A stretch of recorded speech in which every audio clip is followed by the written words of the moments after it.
Right now, sitting in your bathroom cabinet, there is a very high chance that a bottle you completely trust is, well, it's fundamentally misleading you. Yeah, that's almost a guarantee, honestly. Right.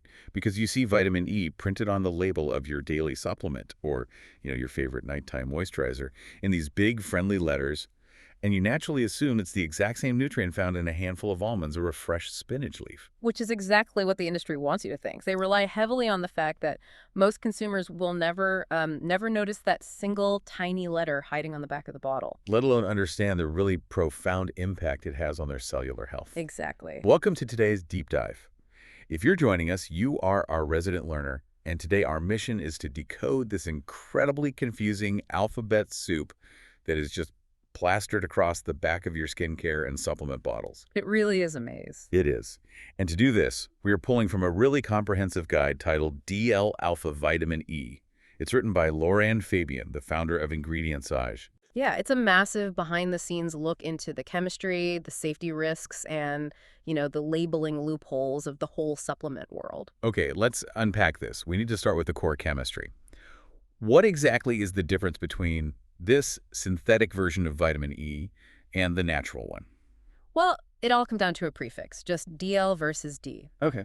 If you see DL-alpha-tocopherol on the ingredient list, you are looking at the synthetic, laboratory-made version of vitamin E.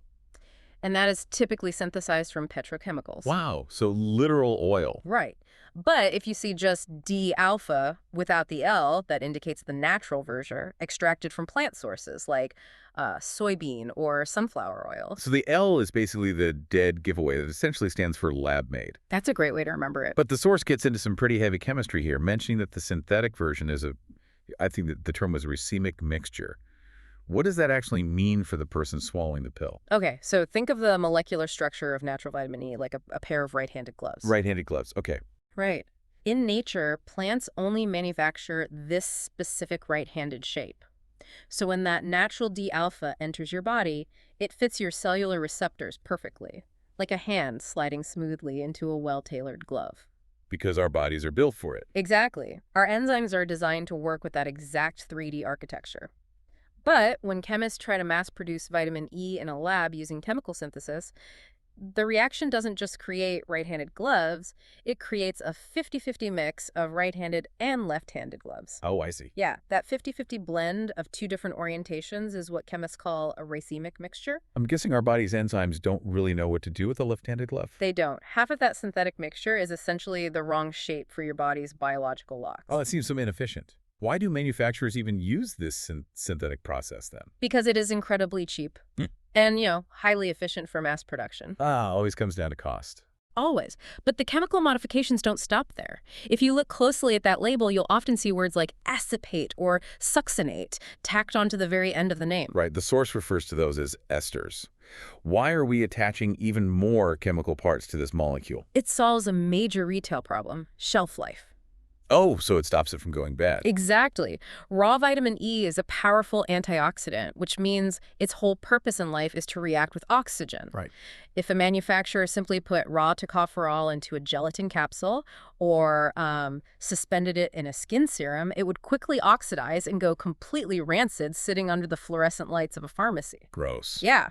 So formulators attach an ester-like acetate to act as a chemical protective cap. It shields the reactive part of the molecule, stopping it from oxidizing so the product can sit on a shelf for like 2 years. But wait, if the vitamin is wearing a chemical cap that stops it from reacting, how does it actually do its job as an antioxidant once I take it? What's fascinating here is how the human digestive system has adapted to handle this exact scenario. Oh, really? Yeah. When you swallow that esterified capsule, it travels down into your small intestine. There, your pancreatic digestive enzymes actually recognize the ester cap and chemically snip it off. That is wild. It is. This cleavage process releases the core active molecule, the pure alpha-tocopherol, into your system. And from there, it can finally go to work defending your cells against oxidative stress. So it's a win-win for the companies. Totally. Formulators love this mechanism because it solves their stability problem in the warehouse while still delivering the active ingredient to your cells. I think a clothing analogy helps visualize this entire dynamic perfectly. Let's hear it. So natural D-alpha is like buying a bespoke, beautifully tailored suit. It was made exactly for your body, so it fits your enzymes perfectly. Right. Synthetic DL-alpha is the off-the-rack suit. It covers you, it technically functions as a suit, and it's significantly cheaper to manufacture. But because half of it is cut in that mismatched left-handed shape you mentioned, it just doesn't fit your biology quite right. The off-the-rack suit analogy gets us halfway there, definitely. But that mismatched fit creates a rather massive math problem for the consumer. How so? Well, because half of that synthetic DL-alpha is the wrong shape, it has a significantly lower bioactivity per milligram compared to the natural D-alpha. Wait, so 100 milligrams of vitamin E from a synthetic source doesn't give you the same biological punch as 100 milligrams from a natural source? Not even close. Are you kidding me? Nope. According to standard pharmacological conversion rates, 1 milligram of synthetic DL-alpha gives your body about 0.45 milligrams of active alpha-tocopherol equivalent. Okay. But 1 milligram of natural D-alpha gives you roughly 0.67 equivalents. In plain English, the natural version is about 50% more potent, milligrams per milligram. That is infuriating. I mean, we are deeply conditioned to trust weights and measures on packaging. Like, a milligram of calcium is a milligram of calcium. Exactly. But you're telling me a milligram of synthetic vitamin E is biologically inferior to a milligram of natural vitamin E? Yes, it is. If the synthetic version is that much weaker, why do regulatory bodies like the FDA even allow it to be called vitamin E on the front of the bottle? This raises an important question. How do we define a vitamin for regulatory purposes versus clinical optimization? Right. What's the baseline? Regulators allow it because the synthetic version does prevent a baseline vitamin E deficiency. Like, if a population is starving, the synthetic form will prevent the severe neurological issues associated with absolute deficiency. Okay, so it keeps you from getting seriously ill. Right. But preventing a disease state and providing optimal cellular health are two very different bars to clear. And this discrepancy completely breaks how we're supposed to read the nutrition facts. The source guide spends a lot of time warning about the shift from IU to milligrams. Yeah, that shift caused a lot of chaos. Historically, vitamin E was measured in IU, or international units. Which means what exactly? IU was actually a measure of biological activity. It accounted for the difference between synthetic and natural behind the scenes. So 400 IU of synthetic equaled the biological activity of 400 IU of natural. Oh, so it leveled the playing field on the label. Exactly. But recently, global regulations shifted toward listing the raw weight in milligrams instead. Which breaks the math. Completely breaks it. Laurent Fabian's guide warns that this creates a nightmare for consumers. You cannot universally convert an old IU recommendation into milligrams without knowing exactly which chemical form and which ester cap is in the bottle. So a doctor prescribing it would have to do some serious calculating. Yes. Clinicians who are trying to hit a specific therapeutic target have to calculate the exact form, or their patient might only be absorbing, 2/3 of the required dose. Which means we have to practically bring a calculator and a magnifying glass to the supplement aisle. Pretty much. But here's where it gets really interesting. We've spent all this time agonizing over getting the exact right form of alpha vitamin E. But vitamin E in nature doesn't just travel as an isolated alpha molecule, does it?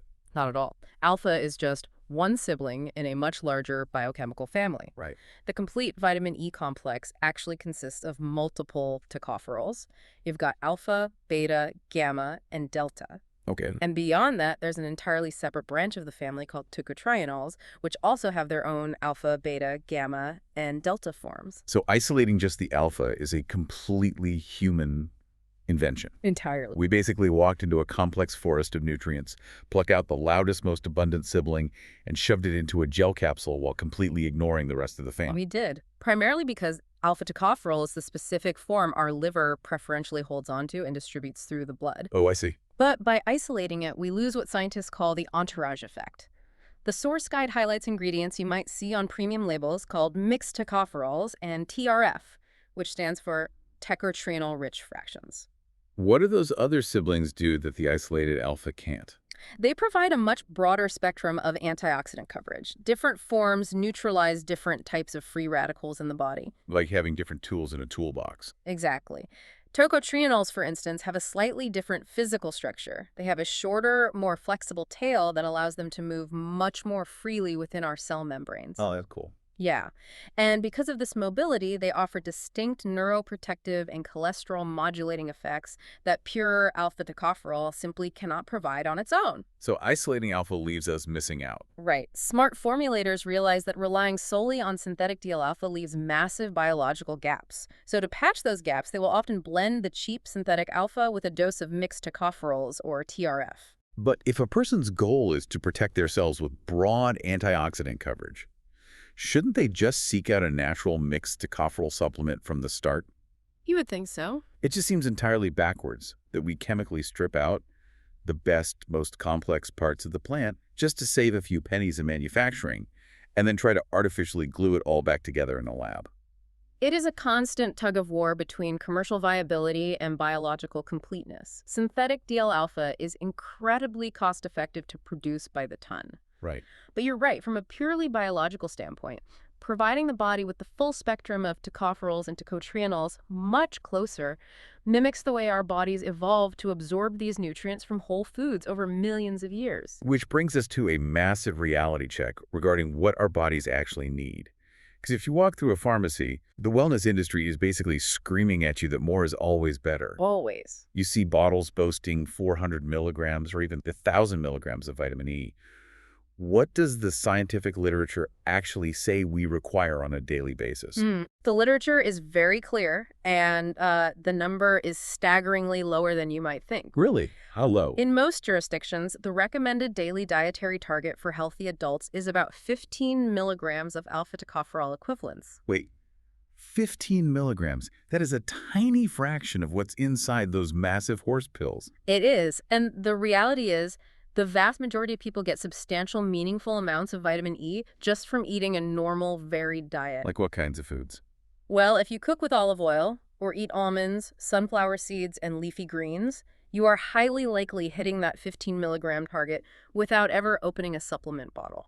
Then why the megadoses? People must be buying these 1,000 milligram pills because they think it's going to give them, like, a supercharged heart or perfect eagle-eye vision. Marketing is powerful. The clinical results for those megadoses are highly heterogeneous, meaning the data is, kind of all over the map and quite often disappointing. There is solid, well-documented evidence that topical and oral vitamin E helps maintain skin barrier function, which is why it is an absolute staple in dermatology. Sure, that makes sense. But for major systemic claims like preventing cardiovascular disease or protecting against cognitive decline, much of the initial hype was based entirely on observational data. By observational, you mean researchers noticed that generally healthy people who ate good diets tended to have high vitamin E levels, right? Yes. But that doesn't necessarily mean shoving a 1,000 milligram isolated pill into an unhealthy person will suddenly fix their arteries. That is exactly the distinction. And when researchers actually put that theory to the test in massive randomized clinical trials,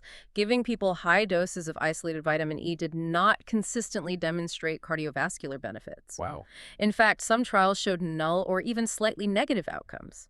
Because of these disappointing clinical trials, modern doctors have adopted a very strict strategy. Start low, go slow. I'm picturing this biological limit like a car's gas tank. Okay, let's hear it. The human body's daily requirement is a 15-gallon tank.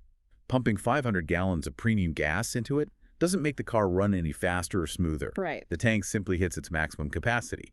But unlike a car, where the extra gas just safely spills out onto the concrete, when you overfill the body's vitamin E tank, it stays trapped inside. And that spillover can actually cause some very serious damage. The gas tank analogy captures the capacity issue perfectly.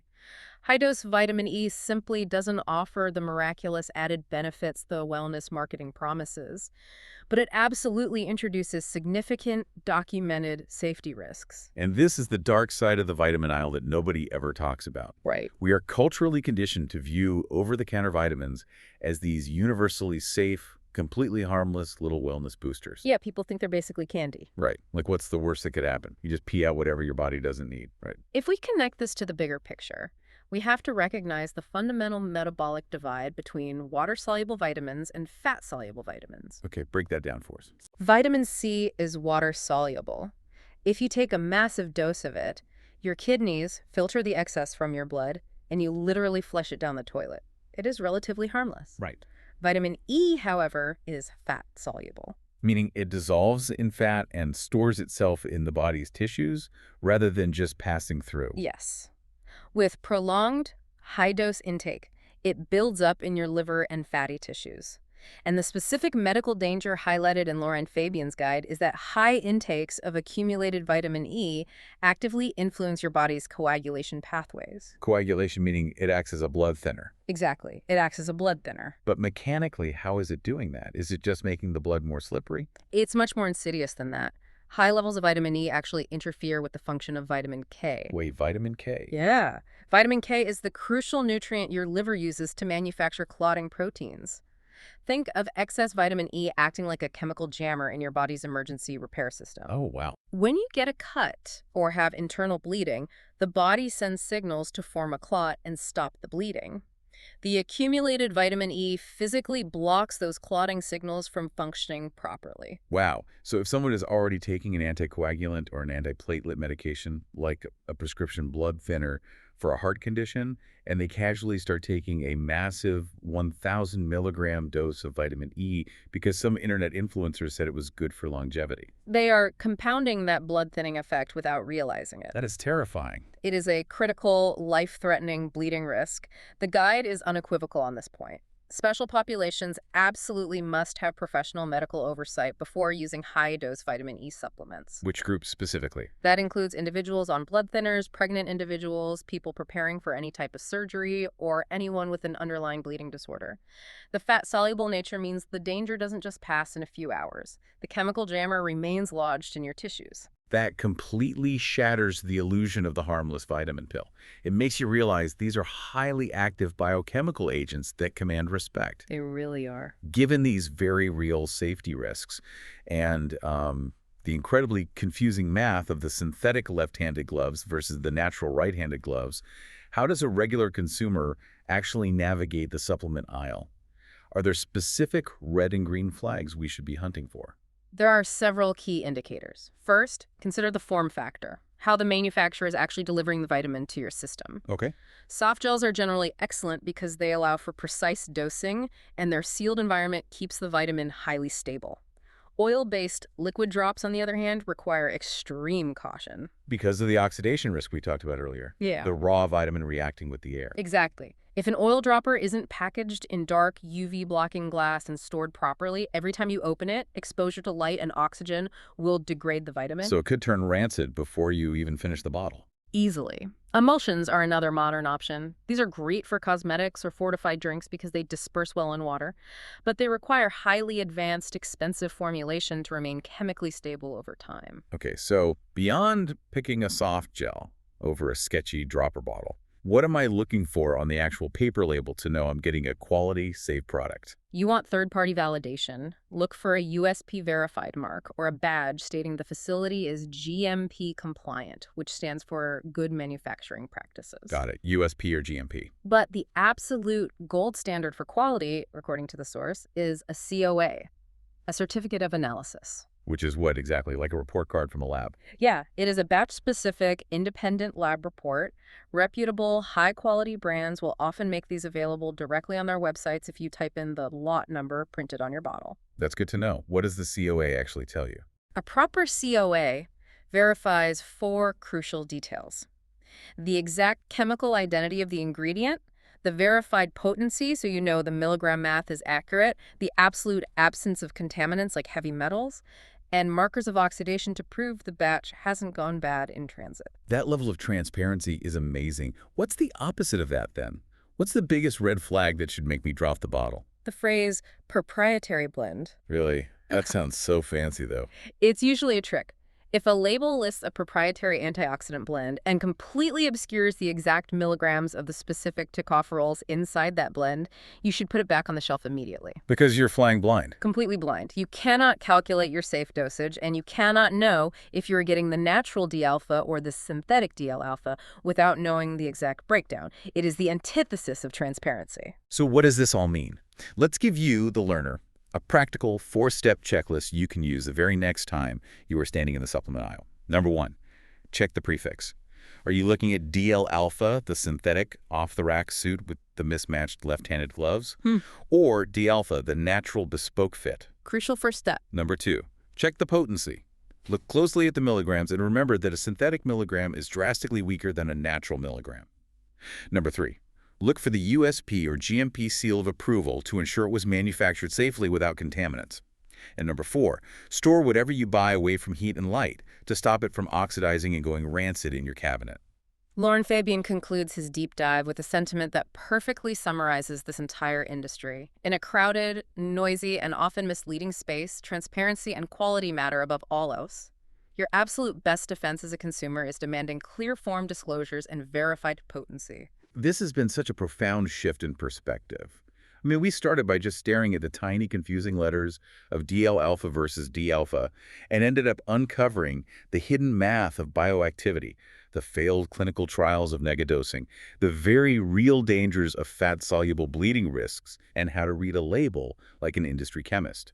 Thank you so much for guiding us through this material today. It's always a privilege to break down these complex mechanisms and, help listeners make informed decisions about their biology. Now here's your homework. Go to your own bathroom cabinet today. Pull out your multivitamin, your nighttime moisturizer, your daily health supplements. Look at the ingredient list and see what exact letters are hiding right in front of the word tocopherol. Use what you learned today to figure out exactly what you've been putting into your body. You might be surprised. Very surprised. But before we sign off, I want to leave you with one lingering thought to chew on. We learned today that the absolute safest, most biologically effective way to get the full mixed tocopherol spectrum of vitamin E is simply through a balanced diet of whole foods. Things like almonds, sunflower seeds, and olive oil. Incredibly, nature packages those vitamins perfectly with complementary dietary fats, so your digestive system can actually absorb them without a second thought. If human biology thrives so perfectly on this complex, interconnected natural web of nutrients, are we fundamentally shortchanging our cellular health by trying to isolate, synthesize, and bottle a single molecule like DL-alpha in a petrochemical laboratory? Is the true future of human wellness found in an advanced lab, or is it simply found back on the farm? Until next time, keep questioning what you read and keep learning.